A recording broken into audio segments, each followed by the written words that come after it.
Hello, bienvenue dans un nouvel épisode de Walk With Me. Je suis à pied, cette fois-ci après cette petite session en roller. Et aujourd'hui, j'ai envie de vous parler de pourquoi je pense que ChatGPT va vous remplacer, comment il va vous remplacer et comment s'en prévenir, peu importe le métier qu'on fait.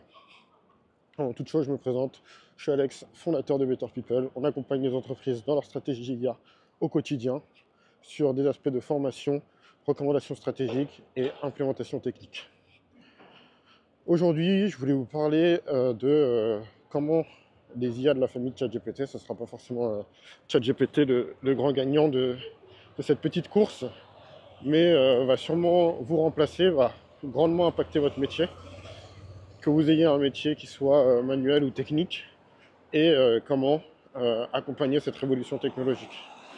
C'est une observation qu'on a avec nos clients et qu'on remarque tous les jours, et d'ailleurs dans laquelle on travaille, c'est que ChatGPT tout seul, ça fait gagner du temps, mais c'est pas quelque chose qui aura suffisamment d'autonomie pour remplacer les métiers. Par contre, c'est un gain de production qui est énorme.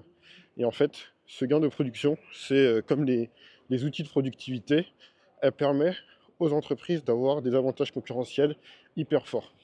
Et donc aujourd'hui, si vous avez un métier un peu traditionnel et que vous essayez de faire de la résistance ou de vous syndiquer autour de ces sujets-là, je pense que c'est qu'une question de temps. Et avant que l'IA générative devienne... Excusez-moi pour les klaxons. Donc je pense que c'est qu'une question de temps avant que l'IA générative devienne un standard dans votre industrie, change la façon dont vous produisez, la façon dont vous travaillez au quotidien. Et à ce moment-là, l'entreprise qui l'aura intégré et passé à l'échelle aura un avantage concurrentiel qui sera hyper dur à venir chambouler. Et en fait, il y a un adage assez jeune qui dit que c'est pas l'IA qui va vous remplacer, mais c'est les gens qui l'utilisent qui vont vous remplacer. Et on est assez partisan de cette vision chez Better People, parce que on se rend compte qu'on peut diviser par 5, par 10 parfois les coûts pour faire certaines tâches. On peut passer un travail de personnalisation et d'hyper-personnalisation à l'échelle pour des milliers, des centaines de milliers de personnes grâce à ChatGPT. Et en fait, mêlé à une expertise métier hyper forte et des bons process, ça devient un levier où certains business models ou certaines offres n'étaient pas possibles avant, ou étaient vues comme un dumping hyper agressif, comme quelque chose de totalement pérenne. Et en fait, si vous vous retrouvez en face dans des entreprises avec des process, on va dire, plus anciens ou plus traditionnels, ben vous n'allez jamais pouvoir suivre la cadence. Par exemple, je vous donne un exemple. Si vous avez des équipes commerciales qui utilisent l'intelligence artificielle pour faire les emails de follow-up et la préparation de rendez-vous clients, d'accord? Ça, c'est sur le temps d'un business développeur ou d'un commercial, on va dire un tiers de son temps. Bon, en fait, vous allez pouvoir appeler beaucoup plus, et comme vous allez pouvoir appeler beaucoup plus, vous allez pouvoir avoir les meilleurs deals. Et en fait, ça, c'est un exemple de productivité qui, mis à l'échelle, euh, vont avoir un impact considérable sur la place de marché. C'est-à-dire que le premier, il deviendra vraiment premier sans deuxième. Il va pouvoir garder ses effectifs et délivrer encore plus de valeur.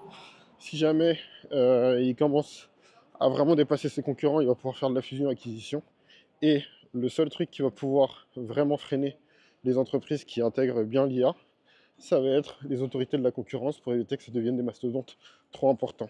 Et donc, maintenant qu'on a un peu plus une vision de comment l'IA peut s'intégrer dans les process, et puis je vous invite à regarder les vidéos de la chaîne qui sortent le week-end, donc le dimanche. On essaye de sortir une vidéo par semaine sur des sujets d'IA, d'implémentation d'IA et beaucoup plus poussés.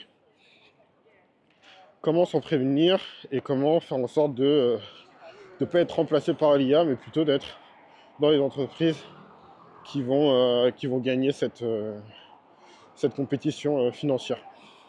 Sur ça, il y a plusieurs sujets.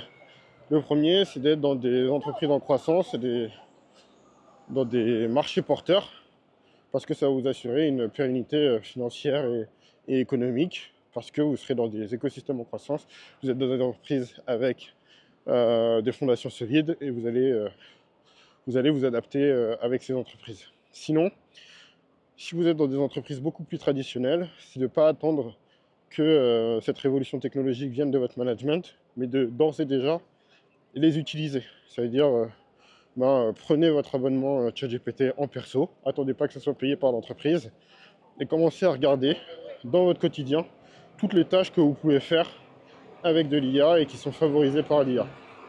Donc par exemple, ça peut être sur de la rédaction d'emails, ça peut être sur de la transformation de fichiers avec du code interpréteur, ça peut être sur de la gestion de conflits ou résolution de conflits avec ChatGPT qui est bien configuré. Essayez de regarder déjà avec ChatGPT et le service d'OpenAI qui est quand même très bien fait et qui donne beaucoup de possibilités, le temps que vous pouvez gagner dans votre quotidien.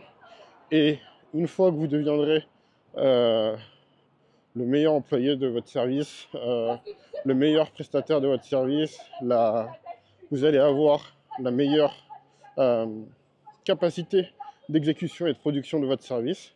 À ce moment-là, soit vous allez avoir un rôle de responsabilité et vous allez pouvoir embarquer les équipes dans cette transformation et donc changer la trajectoire de votre entreprise, soit vous allez éprouver vos compétences et pouvoir avoir des compétences rares sur le marché qui est votre expertise métier boostée à l'IA à un point de vue individuel et donc trouver un meilleur emploi, de meilleurs clients pour lesquels travailler. Si vous êtes freelance, remontez votre TJM. Si vous êtes employé, changez de boîte, changez de salaire et changez de responsabilité. Et si vous n'êtes aucun des deux, vous trouverez un moyen de le monétiser. Même si vous êtes entrepreneur, ça peut changer la trajectoire de votre boîte.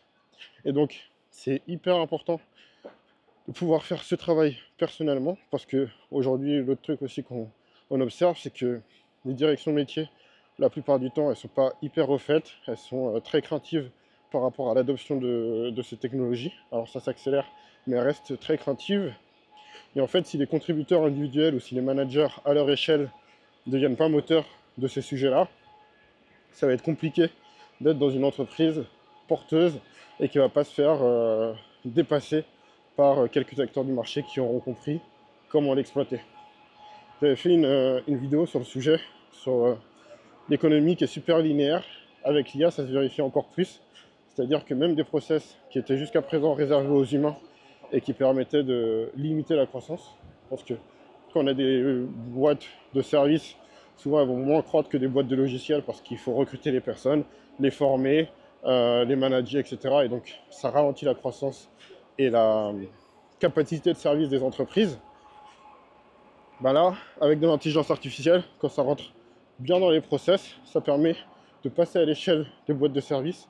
Et en passant à l'échelle ces boîtes de services, le monde redevient encore plus super linéaire. Ça veut dire que les premiers sont deuxièmes. Si par exemple, aujourd'hui, vous prenez des gros cabinets de conseil comme McKinsey et que votre McKinsey, il fait 5 fois plus productif, bah, au lieu de servir, je sais pas, les 100 000 clients qu'ils vont avoir chez McKinsey, ils vont pouvoir servir 500 000 clients sur les mêmes prix, en bénéficiant de leur expertise métier, bénéficiant de leurs compétences métiers, et le tout leveragé par l'IA, ce qui va permettre en plus d'avoir une partie beaucoup plus prestation automatisée que s'il n'y avait que des humains. Et en fait, cette capacité de scale, où aujourd'hui McKinsey il va être bloqué par deux trucs, par les clients qui peuvent s'offrir leurs services et leur capacité de recrutement et de formation des nouvelles recrues, ils vont pouvoir totalement casser ces goulots d'étranglement et avoir une prestation qui est beaucoup plus scalable. Et en fait, ça va créer des gros problèmes pour les entreprises concurrentes, pour les cabinets de conseil concurrents, et ça va aussi créer des gros problèmes pour les autorités de régulation qui aujourd'hui peuvent avoir un impact souvent sur de la fusion-acquisition. Mais si la croissance est telle que c'est le même groupe qui prend une position dominante sur le marché, ben ils vont devoir faire des process de démantèlement et le temps qu'ils s'adaptent, il y a beaucoup de chances que les entreprises concurrentes périclitent.